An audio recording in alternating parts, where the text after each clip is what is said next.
So, what's up mga ka-idol? This is Anaver TV again. So, syempre kung bago lang kayo dito sa aking YouTube channel mga ka-idol, huwag niyo naman kalimutan mag-subscribe and paki-hit yung notification bell button para ma-update pa kayo sa mga bago pa nating i-upload dito sa ating YouTube channel mga ka-idol. So, nag-upload na rin ako sa Facebook page mga ka-idol. Ay huwag niyo naman kalimutan mag-follow and paki-like na po yung mismong video mga ka-idol. Maraming salamat. So, sa video natin mga ka-idol ngayon ay hindi ito patungkol sa basketball mga ka-idol, ito ay patungkol sa isang boxing mga ka-idol. So, kumbaga ito si Muhammad Ali ay isang pinakamalakas man trash talk sa kasaysayan ng boxing mga ka-idol. So, kumbaga siya ang kanyang galing ay kumbaga hindi matatawaran yung kanyang galing mga ka-idol sa boxing. Yun nga lang, apakalakas mang trash talk itong si Muhammad Ali mga ka-idol. Ngunit, nung bago ang laban niya mga ka-idol ay noong 1965 ay napatakbo ito sa sobrang takot mga ka-idol. Yun. Bakit nga ba?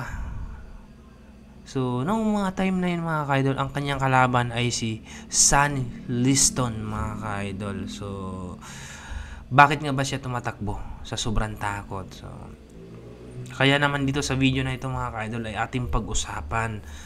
So, para mas lalo pa nating maintindihan yung video na ito ay nanggaling kay Demplix mga ka-idol. So, subscribe natin si Idol Demplix mga ka-idol. Bibisitahin nyo yan. Marami tayong video na mapapanood sa kanyang channel mga ka-idol. So, sabay nyo akong manood sa video mga ka-idol.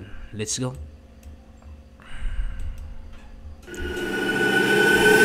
Alam niyo ba na napatakbo sa takot itong si The Great Muhammad Ali matapos niyang trash talkin si Sonny Liston?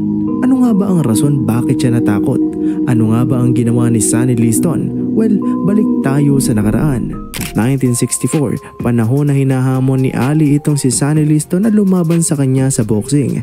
Nagkaroon pa nga ng tinatawag na harassment campaign noon itong si Ali para kay Liston at nasabi nga niya na I'm going to hunt you until you fight me.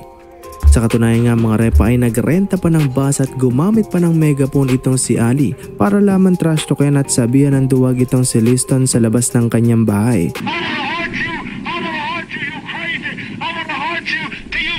Well, isang gabi sa isang casino sa Las Vegas, noon ay malaking halaga na ang natatalo ni Liston. Sakto namang nandun din ang nag-iisang The Great Muhammad Ali at nag-umpisa na naman yan trash talkin itong si Sonny Liston. So, kumbaga ito mga ka-idol, dun sila nagpag-abot sa casino mga ka-idol. So, kaya pala, napatakbo ito sa takot itong si Muhammad Ali. So, siguro, merong napang-aabot sila dun sa casino mga idol. So, papatuloy natin mga ka-idol. Sa inis at masyado na din kasing kumukulit itong si Ali ay binunot na nga ni Liston ng kanyang baril at agarang pinaputokan itong si Ali.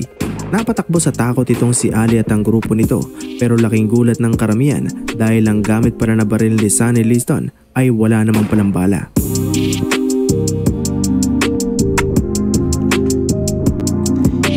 Yun mga ka-idol no? Kumbaga na-prank si Muhammad Ali mga ka-idol. So, maganda yung ginagawa ni Sonny Liston. Kumbaga, ang yabang mo tinatrash talk mo ako ngayon, babawian kita. So, nagpakabot sila sa casino mga ka-idol. Yun nga yung ginamit ang baril ay walang bala mga ka-idol. So, yun hanggang dito na lang yung video natin mga ka-idol. No?